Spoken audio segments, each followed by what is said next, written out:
Ассаламу алейкум. Қайырлы таң, құрметті достар, бауырлар. Менің осы каналдың көрермендері. Бүгін мен қора жөнінде түсірейін деп едім. Осы қора шпалдан жасалған. Ені 9 метр, ұзындығы 15 метр. Барлық шпалдан, биіктігі 2 метр ровно.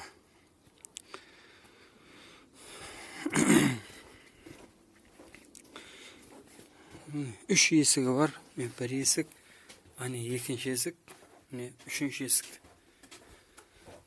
Осы жаңа сиырларды сауып алдық таңғы, сауын. Енді сиырларды шығарып жібердік. Енді міне қараңыз. Мынау сиырлардың жататын жерлері құрғақ. Көрдіңіз бе, міне барлығы. Пол ағаштан жататын жерлер ағаш. Мына бұлай барлығы мына жақта. Енді мыналар жаңа жүріп бара жатып, мына шешкеннен кейін, шылбырын шешкесін, қозғалғасын бұлар өзі чатын әдеттері бар. Соналар кетіп бара жатырып, тішіп бүлдіргендер. Бұлайынша барлығы мына сиыр мына жерге жатты, міне. Бірақ сиген кезінде тиген екен азғантай.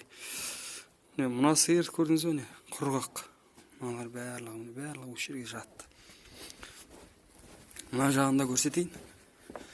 Ортасында резинкамен төсеп тастағанбыз. Мына жағы да сол. Мыналар кетіп бара жатып түсіп кетті. Жататын жерлер жалпы таза. Жүретін жер таза. Сідіктері де мына жаққа канализацияға ағып кетеді. Мына жерде канализация бар. Онда көрсетейін. Мынандай шелек қойғанбыз. Мына жерде труба бар. Мына жерде тесік. Ар жақ қарай трубамен өтеді, ар жағына сосын шелекке барып ағады. Сол шелек күніне бір мәрте апарып төгіп тастаймыз. Осы мінекей. Биіктігі 2 метр. Мына жерде бетон құйылғасын 1,90 болып тұр. Толықтай шпалмен істелді. Размерлерін бәрін қазір беретін болам. Мына жерде осы ең маңызды нәрсесі мінекей. Мына нәрсе, достар. Көрдіңіз бе, ана ұзағына дейін барған. Мінекей, мына жағында да бар. Мына нәрсе ең маңыздысы. Бұл қалай? Мысалы, мына жерде шылбырмен байланып тұрады. Мынандай істегенбіз. Мынау шылбыры.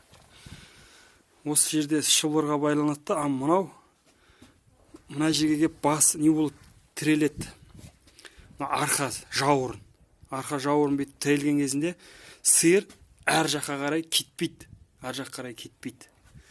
Сол кезде аяғы мына бір жерде тұрады. Мінекей, аяғы бұлай тұрады. Сол кезде қысқасы бұлай қазақша айтқанда тышқан кезінде боғы текке мына жерге кеп, сідігі осы жерге ғана кеп түседі. Сол кезде осы мына жер өте тап-таза болып тұрады. Қора таза болып тұрады, жататын жері таза болып тұрады. Мына нәрсе ең маңыздысы. Ана жақты да бар. Осының арқасында біз таза ұстап тұрмыз қораны. Сосын әр қайсысының жататын бір-біріне мешат етпеу үшін, құйрығын бұр жібермеу үшін мынандай бір-бірінен бейті қоршап қойғанбыз. Мынаның аралығы 1,10. 1 метр 10 сантиметр. Жататын пол 2 метр. Мына жер 2 метр. Мына науасы 50 сантиметр. Бірақ мына жерді міне жабу керек. Біз енді әлі жапқан жоқпыз, бірақ ол мешать етілмейді. Мына жақтарда жабылған. Жабып бастап ек, сол бойынша қалып кетті мінекей. Сол кезде мына жаққа салынған шөп аяғының астына қарай кетпейді. Мына жерден ұсталып қалады. Мына екеуінің ара қашықтығы 1:10 дедім. Сосын мына жерде және бір маңыздысы, көрдіңіз ба? Мына бөлген кезінде біздер мына жаққа қарай ізіне дейін 2 метр қалып ұзын қылып бөлгеніміз жоқ. Себебі ол мына жерге келіп тұрады сиыр. Біздер мына жақтан келіп отырып сауып алуға ыңғайлы. Көрдіңіз ба не мынау? Мына жерде жартысын 1 метр ағаш қойдық. Мына жағы ашық тұрады. Арқасынан келіп ыңғайлы болады сауып алуға. Мына жағы главный бас жағы байланып тұрса ол бір-біріне сүзбеу үшін. Сосын іші кеп мына ағашқа тіреледі іші. Сосын құйрығын ар жақ қарай бұрмайды, бір-біріне мешать етпейді. Мына канализация под уклон. Мына бір жерде мінекей қарасаңыздар сідік тұрып қалып жатыр. 10 сантиметрден басталған бізге. Көрдіңіз ба, мына жерде тазалап жүр. Мінекей 10 сантиметрден. Сосын ар жақ қарай міне тереңдеп кете береді. Мінекей. Ар жақ терең, мына жағың бір 20-25 ба мүмкін. Сондай под уклон. Мына жерден сейген кезінде ар жақ қарай ақып кету керек. Мына жүретін жер 1 метр. 1 метр мына жүретін жер. Мына 1 метрге жетпей 90 сантиметр енді. Так. Және не? Сосын эконом вариант. Қараңыз. Мына балкының ортасы 1 метр. Балкының ортасы 1 метр. Сосын мынаның ортасы үстінің барлығыне ағаш, қымбат ағаш сатып алмау үшін. Қараңыз не? Мынаның барлығы. Көрдіңіз ба? Балкыге, міне балкы, мынау основной балкы. Основной балкы, соған мынандай 50-ге 20-лық не қақтық. Рейка. Көріп тұрсыздар ма міне? Рейка қағылды. Мына жағында да, мына жағында да. Сосын мынау жағы ар жағына қарай кетеді. Со екі рейканың ортасына мыналарды жерде жатқан қаладан алып келдік. Не көрдіңіз ба міне? Мінекей. Барлығым ағаштар, арзан ағаш мұның барлығы. Мынаның үстінде тұр міне. Мынау ұстап тұр. Мына рейка осы ағаштарды ұстап тұр мінекей. Егер мынау болмаса, бұның үстіне полный ұзыннан ағаш алу керек, оның бәрі ақша тұрады. Ең арзан вариант қой. Мыналар балка. Сосын әр неше метрге қақтық біздер? Әр 3 метрден 1, 2, 3 метрден мыналарды қақтық міне. Мыналар шпал. Барлық қора шпал. Мына балкының мына жағы біріншісін мына жаққа қойдық. Сосын 3 метрден кейін мына шпалды қақтық та бір не болды балканы қойдық мінекей. Барлық жер осындай міне. 3 метрден мына жағы да. Мына жер кішкентай, мына ағашымыз кішкентай болып қалғасын. Мынандай ұзын ағаш үйде бар еді. Сосын осы ағаштарды мына жер ғана 2 метр болды. Бір балка. Барлығы осындай міне арзан ағаштар. Мынаның биіктігі 50 сантиметр. Мұны айттым. Биіктігі 50, мына жағы 50. Мына жүретін жеріміз. Бұл да 1:10. Жүретін жер 1:10. Жаздың күні сиыр мына жерден кіреді. Бұлардың бәрі өздерінің орындарын біледі. асте үлкеннен кіріп бастайды. Сөйтіп өздерінің орындарына тұрады, ешқандай қиыншылық ештеңе жоқ. Қуып, жүгіріп, не қылмаймыз. Оны да бір күн түсірермін видео.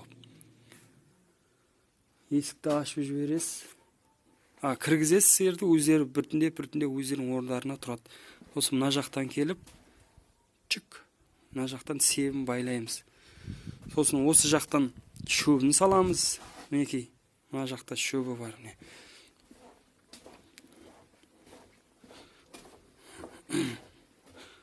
Мына жақтан әкеп шөбін саламыз.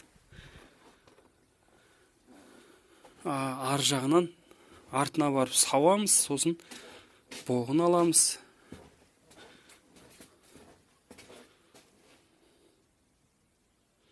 Осы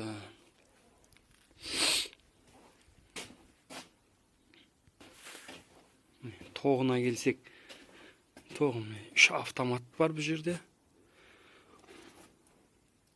Бірі автомат. Мінекей. Освещениеге. Екеуі розеткеге. Сосын әрбір через балка мынандай освещение қойылған. Мына жағында да мінекей. Көрдіңіздер ма? Свет. Сосын розетка. Мына сауатын аппаратты. Мына жерге 2 розетка тұр. Осымен сауамыз. Енді мынау сауын аппараты. Мына жерде міне сауын аппарат тұрды. 2 аппаратпен саудық биыл жазда. Видеолар бар. Көріп жүрген кісілер білетін шығар. Мына жерде аппарат қосамыз. Сосын мыналармен сауып алып жүрдік. Мына жерге. Кондиция жиналыпты. Мынау су. Даладан құдықтан суды мына жерге бушкеге құямыз. Сосын сол бушке толған кезінде мына труба, бұл да подуклон, қатып қалмау үшін. Мынаның басында мынандай иорж бар. Осы иоржбен шлангы қоямыз. Шлангы бар 15 метрлік. Сосын алдынан шелектерге апарып құямыз, құйып қоямыз. Сөйтіп соғардық. Камерам айналып кетіп жатыр ма, тездет жүріп жатыр ма? Сол осы жалпы шпалдың саны, мына шпалдар 2-де 70, ұзындығы 2 метр 70 сантиметр, биіктігі 25 шпал, 25 сантиметр. Сол кезде қазір санаймыз некей. 1, 2, 3, 4, 5, 6, 7, 8 қатар. 8 қатар қойылған. 2-де 70 ұзындығы болып жатыр. Сосын мінекей қарасаңыздар, пена қылдық біздер. Бәрібір дөп түзеу болмайды. Орталарына пена ұрдық. Монтажный пена. Сосын мына бір-бірлерін немен жалғастырдық. Шигемен. 25, 30-дық шиге, 300-дік. Мінекей көрдіңіз ба? Міне. Шигемен бұлайынан ұрдық. Мына шақты, мына шпалды ұстаттық. Сөйтіп бәрін бір-бірімен осылай шигемен байланыстырдық. Сол шиге арзан. Мінекей көрдім, мына жерде да бар, не көрініп тұрма, көрініп тұрған жоқ па. Скаба ол өте қымбат болды, және скаба ол жаңағы дұрыс ұстамайды деп айтты адамдар.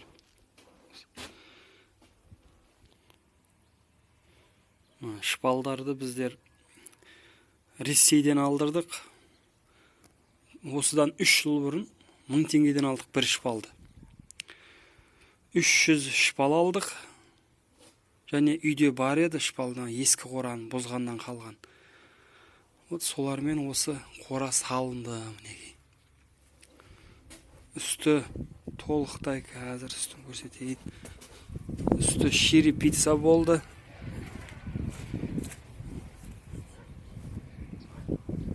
Үсті толықтай шири пицца. под уклон ар жақтан бер жақ қарай су ағады. Сосын үсті черепица болды. Сосын мынандай вытяжкілер бар. Қазір мінекей. Қыстың күні вытяжка ғой, міне былай. Үлкен вытяжка. Осыдан ар жақ қарай ыссы лебі кетіп тұрады мінекей. Үшеу бар негіз, біреу ана жақта және біреу бар. Осылар қыстың күнді видеода бар, қалай істеп тұрған. Сол кезде мына қораның иісі сасымайды. Жақта да біреу бар.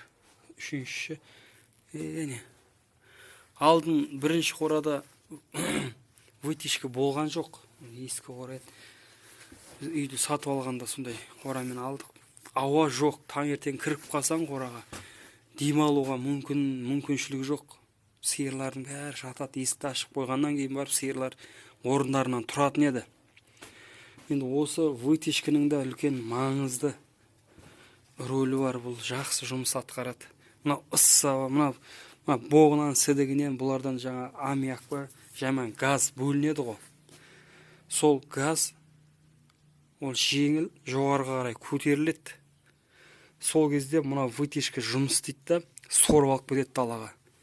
Жаман иістер, газдер, сасық иістер барлығы жоғарыға қарай алып кетіп қалады. Сол кезде қораның іші тап-таза болып, иісі тамаша болып тұрады. Сол қораға жылы, таза болып тұрса, сиырлар ауырмайды да, сүттерін береді, мықты болады сиырлар. Егер қора сырой болып, құрғақ болмай, ләм болып тұрса, қораның іші салқын болса, сиырлар ауыра беретін болады. Неше түрлі аурулары олардың. Қора құрғақ болу керек, жылы болу керек, таза болу керек. Өзі -10, +10 ең бұларға өте оптимальный температура. -11-12 болса уже бұларға жақпайды. Одан да ысып кетсе, +15 болса ол да жақпайды. Қора +5, +6 болып тұрады қыстың күні қораның іші. Сол осы достар, қолымнан келгенше түсіндіруге әрекет еттім. Қора салам деген кісілер болса, осы вариант, бір жақсы варианттың бірі. Сұрақтарыңыз болса қойыңыздар, қолымнан келгенше жауап беруге тырысамын. Ақтөс. Сау бол. Қош, достар, сау аман болыңыздар. Ассаламу алейкум рахматуллахи ва баракатух.